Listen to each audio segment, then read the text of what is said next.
I can't win with you. We met President Andrés Manuel López Obrador at Mexico's National Palace earlier this month.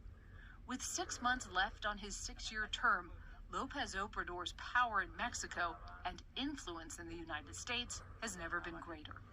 The White House witnessed it here last December when a record 250,000 migrants overwhelmed the U.S. southern border with Mexico. President Biden called you. He sent his Secretary of State. What did they say to you, and what did they ask for from you? For us to try and contain the flow of migration. A month later, U.S. Customs and Border Patrol reported the number of migrant crossings dropped by 50%. So what did you do between December and January that changed that number so dramatically? We were more careful about our southern border. We spoke with the presidents of Central America, with the president of Venezuela, and with the president of Cuba. We asked them for help in curbing the flow of migrants. However, that is a short-term solution, not a long-term one. Mexico also increased patrols at the border, flying some migrants to the southern part of Mexico and deporting others. But by February, the number of migrants crossing into the U.S. began to rise again, and the Border Patrol expects a sharp increase in that number this spring. Everybody thinks you have the power in this moment to slow down migration. Do you plan to? We do, and want to continue doing it. But we do want for the root causes to be attended to, for them to be seriously looked at.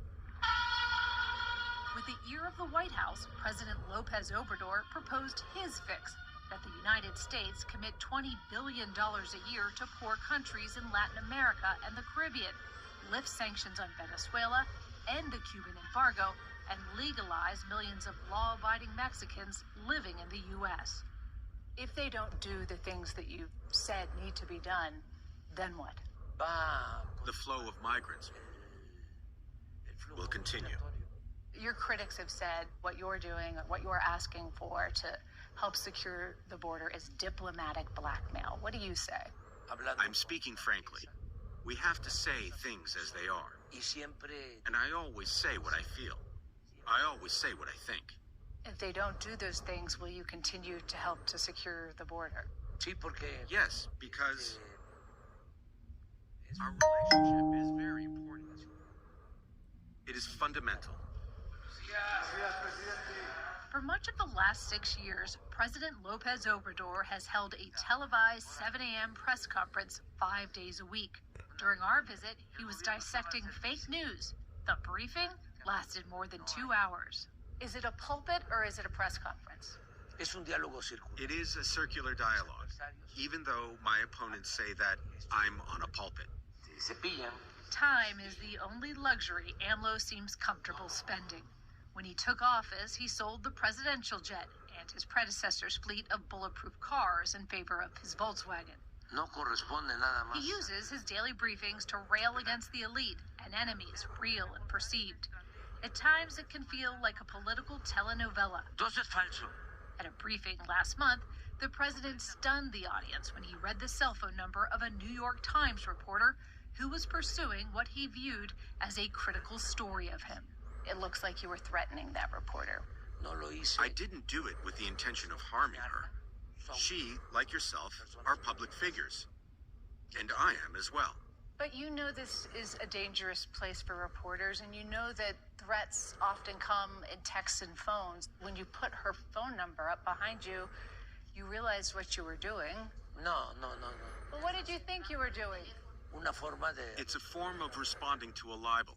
Imagine what it means for this reporter to write that the president of Mexico has connections with drug traffickers, and without having any proof. That's a vile slander. So then why not just say it's not true? Because libel, when it doesn't stain, it smears. López Obrador's bare-knuckle brawls with the press are in sharp contrast to the softer approach he's taken with drug cartels. He dissolved the federal police and created a national guard to take over public security. And he invested millions to create jobs for young people to escape the grip of the cartels. According to the Mexican government, homicides have dropped almost 20% since he took office. The president calls his approach hugs, not bullets. How is that working out for Mexico? Muy bien. Very well. There are still 30,000 homicides in Mexico, and very few of those are prosecuted. So there's an idea that there's still lawlessness in Mexico. Is that fair? Claro que los enjuiciamos. Of course we prosecute them. There's no impunity in Mexico. They all get prosecuted. It's a small Nada percent. más que antes. More than before. According to Mexico Evalia, a Mexican think tank, about 5% of the country's homicides are prosecuted. And a study last year reported cartels have expanded their reach, employing an estimated 175,000 people to extort businesses and traffic migrants and drugs into the U.S. Can you reach the cartel and say, knock it off? No. What you have to do with the criminals is apply the law. Pero yo no voy But I'm not going to establish contact, communication with a criminal, the president of Mexico. Are you saying you don't have to reach out to them or communicate with them? No. Es que no se puede. Because you cannot negotiate with criminals. The head of the DEA says cartels are mass producing fentanyl, and the U.S. State Department has said that most of it is coming out of Mexico. Are they wrong? Sí. Yes, Oh, no. or rather, they don't have all the information, because fentanyl is also produced in the United States. The State Department says most of it's coming from Mexico. Fentanyl is produced in the United States, in Canada, and in Mexico, and the chemical precursors come from Asia. ¿Sabe por qué? Nosotros You no know why we don't have the drug consumption that you have in the United States? Because we have customs, traditions, and we don't have the problem of the disintegration.